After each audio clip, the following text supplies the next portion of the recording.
S'il y a le vide, il sera rempli par les concepts, les expressions fabriquées ailleurs contre nous. S'il n'y a pas de vide, ces notions n'auront pas de place. Donc il y a même urgence à fabriquer notre vocabulaire à nous. Comme Renaissance africaine, panafricaine. Il faut répandre ça partout, partout, pour lutter contre notre vocabulaire. Parce que la lutte psychologique, la lutte lexicologique, la lutte lexicale aussi. Et ce n'est pas des mots vains, c'est aussi la lutte des idées sous-entendues. C'est très important. Donc le vide réflexif laisse libre cours aux pédanteries africanistes. C'est-à-dire il n'y a pas ça, il n'y a pas... Et nous y croyons. Donc, ils ont des ouvrages qui sont dans toutes les bibliothèques de l'Afrique. Oui, des ouvrages comme l'Afrique fantôme de Michel Léris.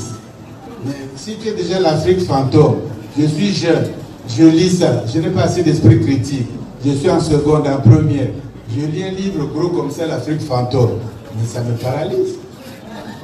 Et l'autre, Balandier, qui vient sillonner le Cameroun, le Congo, le Gabon, etc., pour contrôler, et il s'appelle l'Afrique ambiguë. Bon, qu'est-ce qu'il y a d'ambiguïté? C'est quoi? Ça veut dire quoi? Qu'est-ce que nous sommes? On est des fourriers, est-ce qu'on est des hommes, on vient je sais pas, de la forêt, on vit avec les bois ou quoi? On comprend plus. L'Afrique ambiguë. Par Georges Balandier, paix à son âme. Et l'autre, l'Afrique noire, c'est l'Afrique noire, est mal. René Dumont. Donc vous avez beau faire, vous allez au développement, vous êtes mal parti. Vous êtes au sous-développement, peut-être vous êtes bien parti. Vous allez au panafricanisme, vous êtes mal parti. Vous êtes dans la vie, vous êtes mal parti. Vous avez des chefs d'État, des élections, vous êtes mal parti. Et l'Afrique noire est mal partie en totalité, totalement. Mais lire ça, on peut écrire ça, l'Europe est mal partie, les États-Unis sont mal partis, la Chine est mal partie. La Corée du Sud même est mal partie. On peut écrire des choses comme ça. Et l'élite intellectuelle accepte, et ces pays l'acceptent. On doit dire que non, nous n'acceptons pas ça.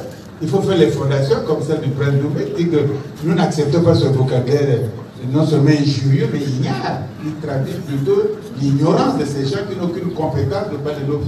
Nous ne sommes pas ni ambigus, ni fantômes, ni mal partis. Nous partirons comme nous voulons. Nous partirons vers le panafricanisme.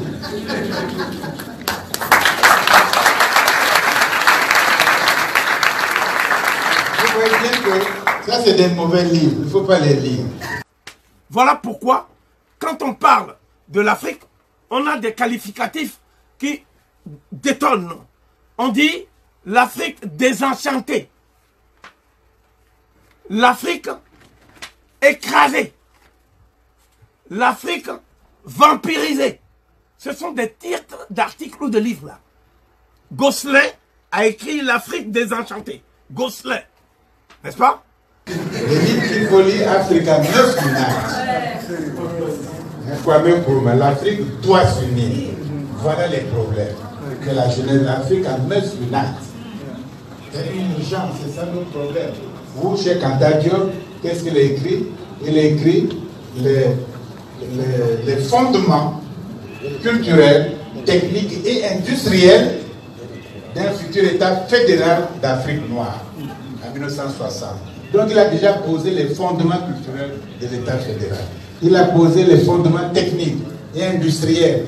Comment lancer l'industrie à l'échelle continentale. C'est déjà fait. Et la formation des ingénieurs de nos cadres. C'est ça qu'il faut faire. C'est ça les vrais livres qu'il faut lire. Mais on ne nous en parle jamais. On ne cite jamais ces livres. Quand tu cites ça, les professeurs, ils disent que non, tu sais, tout le monde n'est pas d'accord avec Cheikh Anta Diop. Donc on est d'accord avec Balandier pour vous citer.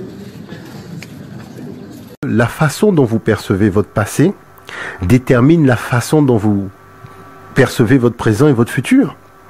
Donc si votre passé, vous le percevez avec énormément de difficultés, vous allez avoir beaucoup de difficultés pour vous constituer dans le présent et naturellement beaucoup de difficultés pour vous constituer naturellement un projet d'avenir.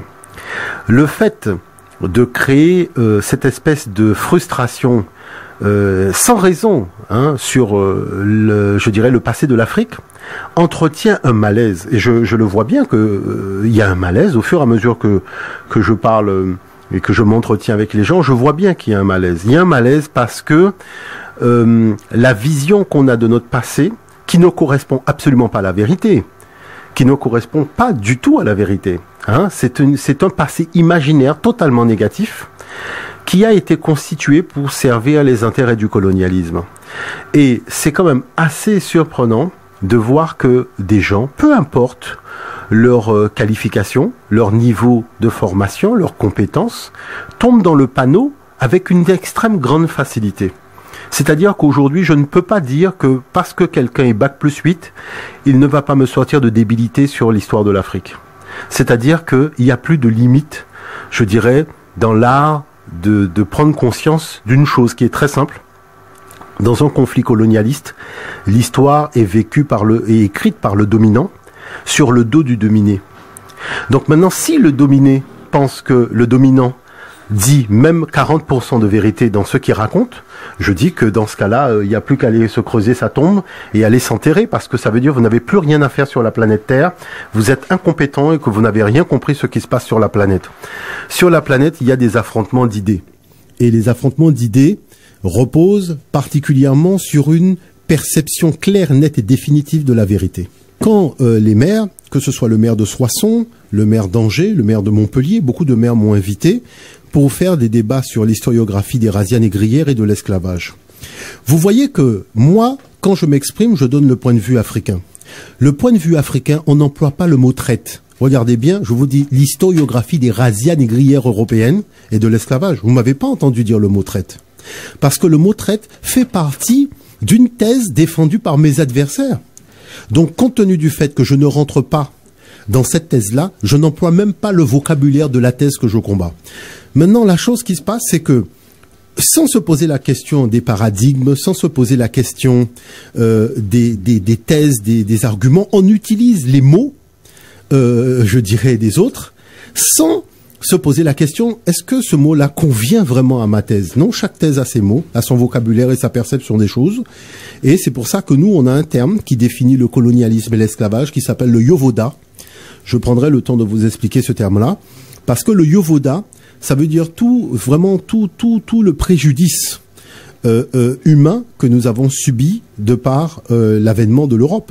Tout le préjudice, c'est-à-dire aussi bien l'esclavage que le colonialisme. Parce que moi, j'estime que quand on a des intellectuels, l'intellectuel est là pour te créer un vocabulaire spécifique capable de véhiculer tes idées, tes émotions et ta douleur. Quand on utilise le mot esclavage, colonialisme tout le temps, vous savez que ces mots-là, la définition, elle a été donnée dans le petit Robert, le petit Larousse. Et que peut-être qu'il faudrait faire aussi le petit Baba Foulé-Mfumbe pour faire en sorte que nous puissions avoir nos mots avec nos définitions. Parce qu'on n'a jamais vu un peuple dit qu'il existe, ne pas avoir de mots, ne pas avoir la définition de ses propres mots. Si on utilise toujours le mot des autres dans le cadre des définitions des autres, vous n'existez pas. Il faut quand même être sérieux. Et vous n'avez jamais été intellectuel. Il faut être quand même un peu sérieux. Parce que si il s'agit de donner des définitions spécifiques à un mot qui a une valeur déjà, bon, là, vous savez... faut quand même voyager un peu. Hein. Moi, je peux vous dire que quand je suis dans le monde arabe, les ordinateurs parlent arabe. Hein. Dans le monde arabe, les ordinateurs parlent arabe. Ici, j'ai vu qu'il y a plein d'informaticiens. Je n'ai pas vu un seul me faire un ordinateur parler créole. Hein. Hein, c'est-à-dire que voilà, on parle, mais je dirais à un moment, quand il faut exister, eh ben, il faut créer les conditions de l'existence.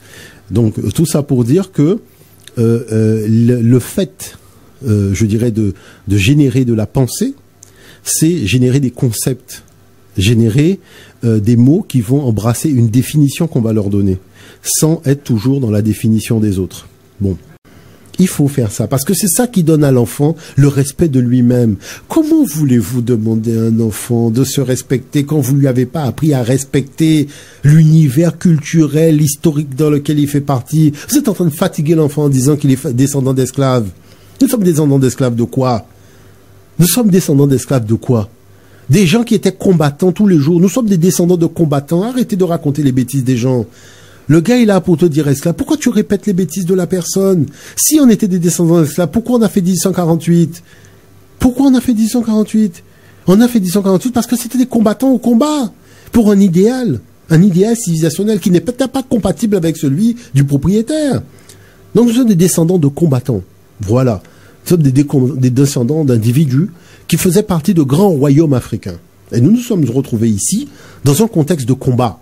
Et c'est le combat qui a fait notre existentialité. C'est pas l'esclavage. Arrêtez de raconter les bêtises des gens. Donc, laissez les gens dire leurs bêtises pour eux-mêmes, mais n'endossez pas les bêtises des gens, s'il vous plaît. Nous sommes des descendants de combattants. De toute façon, tous ceux qui vous disent qu'ils sont des descendants d'esclaves, c'est parce qu'ils attendent les subventions européennes. Voilà, ceux qui n'attendent pas de subventions européennes vous disent que nous sommes des descendants de combattants.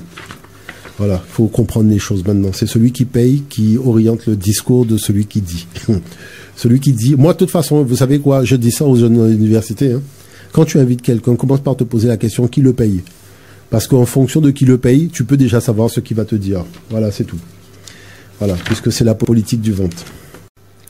J'ai eu l'occasion véritablement de m'entretenir avec les uns et les autres et de voir en fait que la perception que nous avons de notre passé est extrêmement misérabiliste.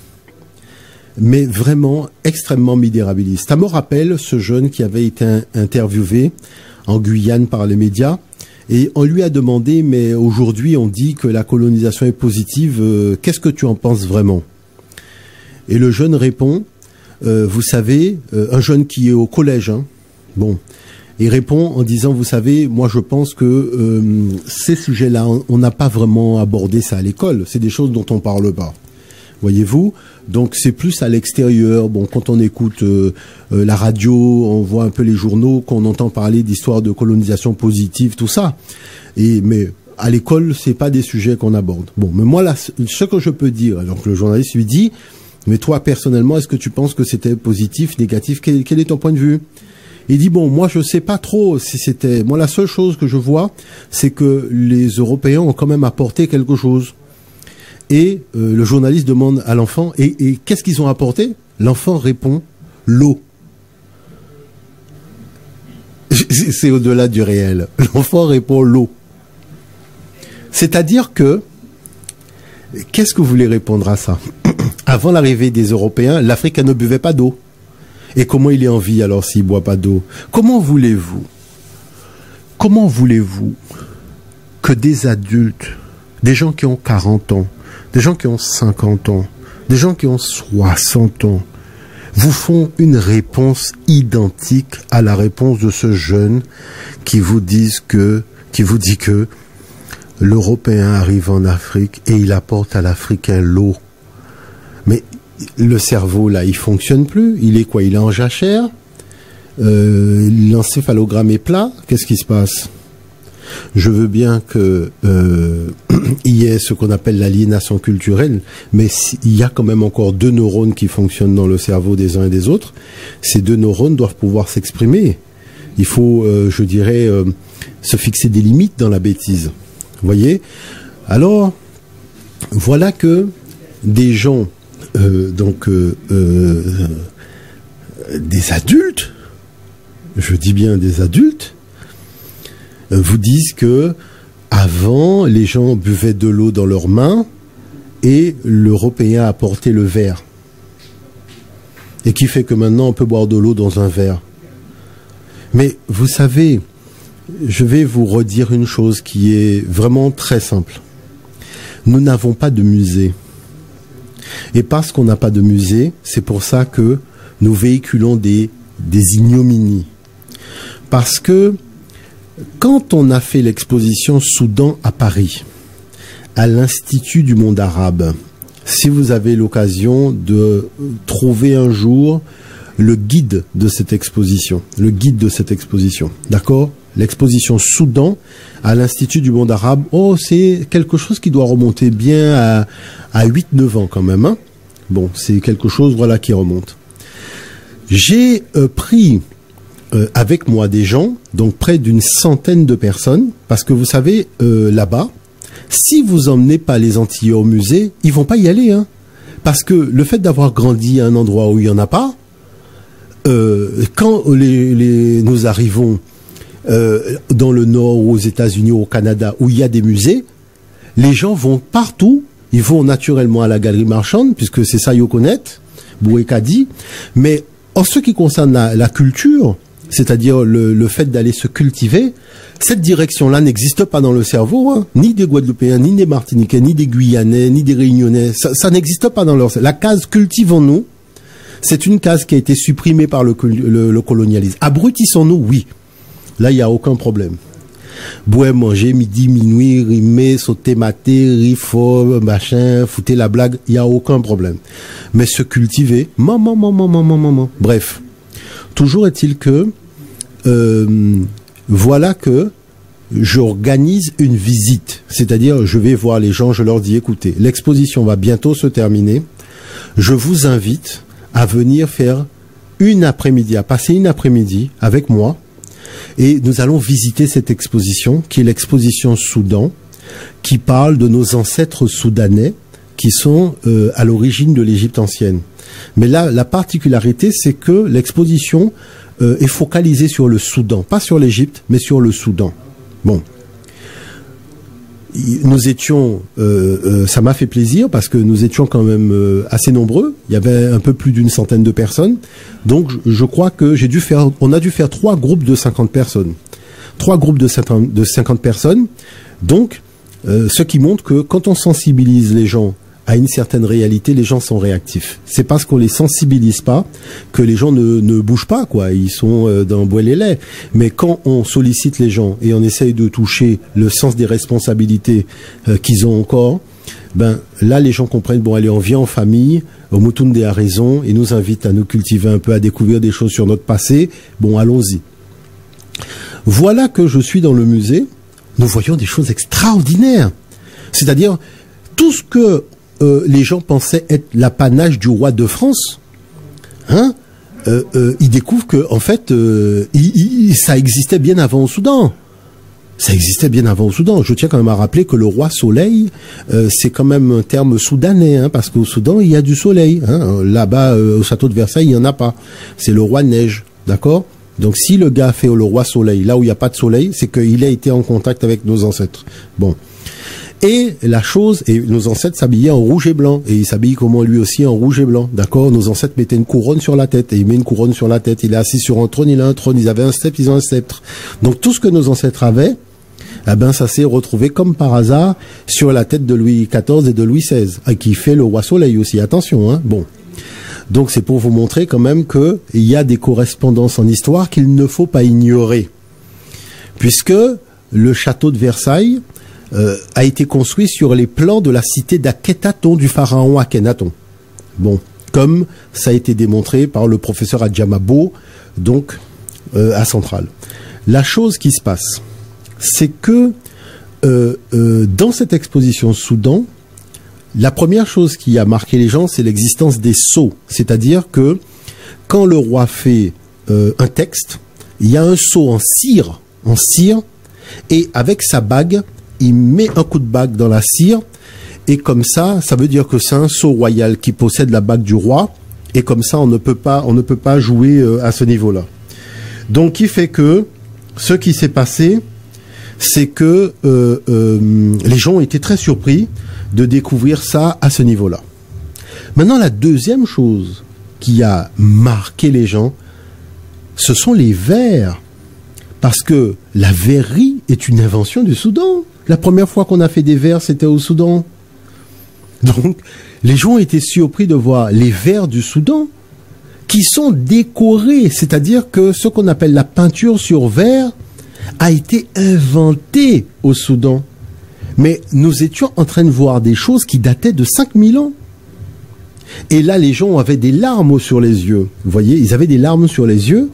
Et vous voyez que ces gens-là ne diront plus jamais que l'Européen rentre en Afrique et a apporté le verre. Parce que le verre existait déjà en 5000. L'Européen arrive au 15e siècle. Le verre avait 5000. Je ne sais pas si vous vous rendez compte. Nous parlons de plus de 4000 ans d'existence du verre en Afrique avant l'arrivée de l'Européen. Donc il faut se cultiver, mes frères et sœurs. D'accord? Il faut se cultiver. C'est important de se cultiver au lieu de raconter des histoires dormir debout. Parce que vraiment, il faut se fixer des limites dans la bêtise.